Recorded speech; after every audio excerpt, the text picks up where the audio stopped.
d'étudier, de rencontrer les différentes préoccupations de nos estimés confrères. Merci beaucoup.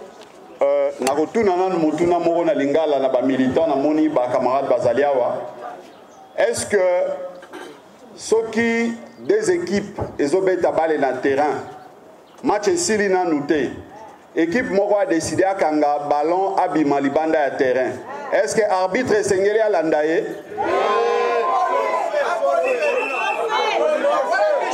ou soit na bandela yango na ndenge mosusu soki arbitre abeti na nous coup de sifflet final te to coup de sifflet pour match bandate et que équipe adverse atteint joueur nae a frappé ballon na poteau. Est-ce que arbitre a kondima biwana? Donc, lelo tozali le 11 avril 2023 ezali mokolo oyo ebongi samaki na mibeko tope convention oyo ezali kokamba lingomba lamuka po ete toyebana kosala passation ya flambeau selon que mandat moko ezali na sanza motoba. Donc oyo esalemi avant date prévue bino moko bo comprendre que ezali tricherie, ezali fraude, ezali bato oyo batambolaka na molimo ya usurpation surtout ya biloko ya ngadi. Alors à la question de 7 sur 7, la première il pose la question de savoir quels sont les critères pour faire partie du présidium de la MOUCA.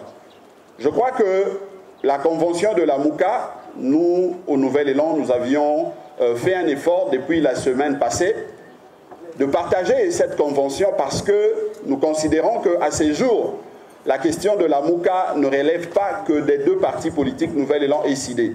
C'est une question qui intéresse toute la population parce que la MOUCA est une plateforme qui continue à susciter de l'espoir dans le chef de nos populations.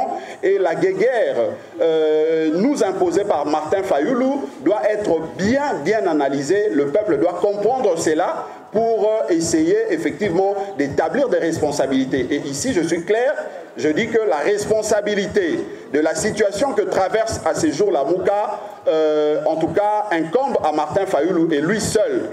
Lui seul parce que vous avez vu comment il a piétiné, comment il a décidé de se rebeller face à la convention qui nous régit. Mais si vous lisez cette convention, telle que je venais de le dire tout à l'heure, c'est déjà dans le réseau, il y a de ceux qui en ont endure, nulle part, alors vous remarquerez les critères ou les conditions telles que présentées par celui que vous venez de citer tout à l'heure. Parce que je dois rappeler, à l'origine de la MOUCA était née comme une plateforme électorale. Et lorsque les leaders allaient à Genève, ils ont décidé, avant de signer la convention de la MOUCA, il fallait que chaque leader décline son identité ou au moins qu'il dise qu'il va signer la convention ou l'acte de la MOUCA à quel titre. Il y a eu un débat et je crois que c'était sur proposition de Moïse Katumbi que les leaders ont adopté le fait qu'ils allaient s'engager dans la MOUCA à titre individuel. Les leaders avaient décidé de laisser leur parti politique et de s'engager au sein de la MOUCA comme étant personnalité politique. Voilà pourquoi les documents existent. Vous allez constater sur Internet, si vous voulez, nous allons même vous polycopier quelques copies ici pour voir que les leaders, nos leaders ont signé le document de Genève à titre personnel, à titre individuel. Ils n'ont pas signé le document de Genève comme étant responsable d'un quelconque parti. Ça, c'est le premier élément. Le deuxième élément, on dit il fallait être candidat président de la République. Bon, admettons par absurde que c'était ça la condition pour faire partie du présidium. Est-ce que Mathieu Kalele était candidat président de la République en 2018? Non. C'est ça le problème, parce que par absurde, s'il faut réfléchir, raisonner de cette manière-là, je dirais que Mouzito Adolphe était candidat président de la République, si bien qu'invalidé injustement, mais il était candidat président de la République. Mais ce n'est pas ça le débat. Donc en répondant de cette manière-là, vous comprenez ou vous aviez compris que nos amis avaient simplement manqué d'arguments. Ils ont manqué d'arguments parce que dans leur tête, ce qui tourne, c'est les mensonges. Ce qui tourne dans leur tête, ce sont des stratagèmes, des stratégies pour vouloir s'accaparer de la chose, d'un bien commun qui appartient d'ailleurs à notre peuple. C'est ça ce qui est malheureux. Donc moi, je peux vous répondre, ce qui est prévu dans la Convention, c'est que pour faire partie du Présidium, il y a deux possibilités. Soit, puisque la modification de la Convention du 19 novembre 2021 faisait déjà à cette époque, depuis la signature par les deux personnalités, Adolphe Muzito et Martin Fayulu, des partis politiques, leur parti politique, je cite, le Nouvel Élan est décidé comme membre cofondateur de la coalition Lamuka. Par conséquent, les partis politiques étant de personnes morales, ils ne peuvent pas agir en eux-mêmes. Les partis politiques agissent par personnes interposées. Ils agissent par de personnes habilitées selon les statuts des uns et des autres. Chez nous, le statut donne le pouvoir, le mandat au président national d'agir, d'interagir avec le tierce. Donc, aujourd'hui, nous pouvons considérer que pour être membre, pour faire partie du Présidium, vous devez commencer par être président d'un parti politique, membre cofondateur de la Lamuka. Ça, c'est la première condition. La deuxième, les signataires de la Convention du 19 novembre telle que modifiée ont levé l'option dans la Convention de créer une possibilité de cooptation. Ils peuvent coopter une personnalité ou un parti politique. Ça, c'est une possibilité qui relève du Présidium. Or, le Présidium, à ces jours, selon la Convention du 19 novembre 2021, est composé par deux partis politiques, Nouvel Élan et décidé. Donc, s'il faut aller dans le sens de coopter quelqu'un, il faut recourir, il faut la décision des deux partis. Il n'y a aucun ou aucune personnalité qui a un pouvoir divin dans la Convention de la Lamuka de coopter de manière unilatéralement son ami ou je ne sais pas moi qui. Ça, ce n'est pas dit dans la Convention. Donc, il faut demander à ces amis-là d'aller relire la Convention de la Lamuka. Mais surtout, en relisant la Convention de la Lamuka, ils doivent se rappeler une chose. Les juristes disent que le juriste n'est pas un philosophe. Le juriste n'est pas un moraliste. Le juriste n'est pas un sociologue. Le juriste se contente de faits. Et le fait ici, nous avons devant nous le texte. Et le texte, c'est la Convention. C'est écrit noir sur blanc que nos amis relisent la Convention. Qu'ils arrêtent de philosopher. Qu'ils arrêtent de donner leurs pensées, leurs intentions. Ils auraient pu soumettre cela lorsque la Convention ou la proposition d'ailleurs faite par eux-mêmes, notamment M. Martin Fayulu, ils pouvaient les soumettre à ce moment-là. Mais puisqu'ils n'ont pas pu le faire à cette époque-là, aujourd'hui la Convention qui est en vigueur ne prévoit pas ces genres de mécanismes, ces genres de conditions telles que présentées par l'ami que vous venez de citer. Je crois que j'ai répondu à deux questions. Muzito n'était pas tout ça. Voilà, donc j'ai répondu à ces deux premières questions. La troisième, la CENI. Non, je crois que nous venons même de le dire tout à l'heure. C'est que la Lamuka n'est pas un parti politique. La Lamuka n'est pas non plus un regroupement politique, moins encore une plateforme électorale. La Lamuka, effectivement, est une plateforme de résistance. Et en tant que telle, au sein de la Lamuka, nous considérons que la résistance que nous menons, si bien que nous venons de dire ici, après la décision de la direction politique, que nous allons évaluer l'action, le travail, les combats de la Lamuka pendant 4 ans. Mais avant cette évaluation, il faut considérer que la Lamuka avait, entre autres, pour objectif de résister, mais dans la résistance en faisant de propositions pour améliorer effectivement la manière de faire, de gouverner, surtout en ce qui concerne la CENI, la manière d'organiser des élections. Mais la CENI, si elle estime que le fait pour,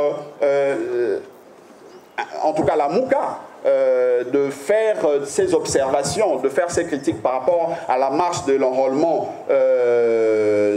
cela n'est pas indiqué, simplement parce que la MOUCA n'est pas un regroupement politique, une plateforme électorale. Je crois que libre à eux, mais moi je reconnais que la Constitution, pour aller au-delà même de nos textes, la Constitution donne le pouvoir, donne en tout cas le mandat, ou le pouvoir, je dirais mieux comme ça, à tout individu de s'assurer de la bonne marche de nos différentes institutions. Si la CENI ne gère pas bien les choses, eh bien nous, comme fait privé, nous ne pouvons pas nous empêcher de donner nos observations, de faire nos recommandations pour améliorer les choses, parce que les élections, ça nous concerne tous. La CENI n'organise pas les élections pour elle-même.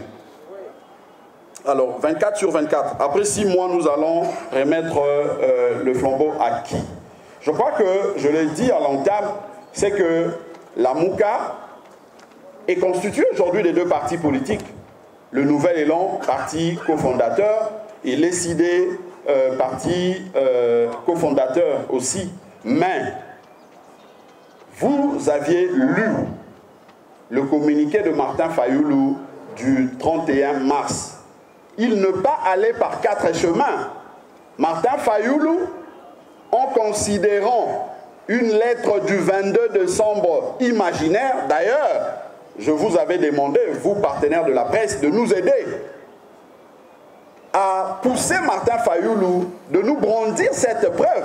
Mais aujourd'hui, nous venons de vous faire remarquer que ça fait déjà 9 jours, il est incapable, lui-même et ses acolytes, de nous brandir cette prétendue lettre du 22 décembre 2022.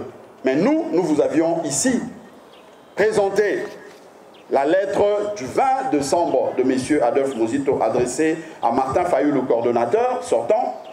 La lettre du 21 de M. Adolphe Muzito adressée au coordonnateur sortant. Et je peux même vous lire encore, si vous le permettez, la réponse de M. Martin Fayoulou adressée à l'initiateur du parti Nouvel Élan, Adolphe Muzito, le 23 décembre. Je veux vous lire le paragraphe où lui-même, Martin Fayoulou, reconnaît qu'en date du 22 décembre, il n'y a jamais eu une quelconque correspondance entre lui et Adolphe Muzito. Le document est là, je veux vous le lire. Si vous voulez, on va vous le partager même à la fin. À M. Adolphe Muzito, Nouvel Élan à Kinshasa, concerne accusé de réception de votre lettre numéro N/Ref/ tout ça. Je vous épargne de tous ces détails-là. J'accuse réception de votre lettre mieux référencée en concerne du 21 décembre 2022 et vous en remercie. Ça, c'est une lettre écrite le 23 décembre par Martin Fayoulou. Il a écrit le 23. Et il accuse réception de la lettre écrite le 21 décembre 2022. Et il remercie. Je poursuis. En liminaire, j'observe que vous avez finalement décidé de répondre personnellement à ma lettre N/Ref, la MOUCA/MSS/corde/12/003/2022 du 21 décembre 2022. Ça, c'est Martin Fayoulou. Donc, vous pouvez déduire et comprendre avec moi que le 22, il n'y a pas eu correspondance, échange de correspondance entre Martin Fayoulou et Adolphe Muzito. Mais lorsque dans son communiqué du 31 mars, il évoque la prétendue lettre du 22 décembre, c'est par mauvaise foi pour flouer l'opinion ou c'est parce qu'il avait simplement oublié? C'est ce qui est curieux. Et malheureusement, il ne prend pas le courage de dire à l'opinion de quoi s'agit-il. Est-ce d'un oubli ou de la mauvaise foi et de la manipulation de l'opinion? Parce que la lettre, là, je viens de vous le démontrer que ça date du 23 décembre, sa lettre à lui, répondant, accusant réception à une lettre du 21 décembre. Donc, vous aviez tout compris. Donc, oui. Ah, le président me demande de vous lire aussi la lettre du 21, la lettre de l'initiateur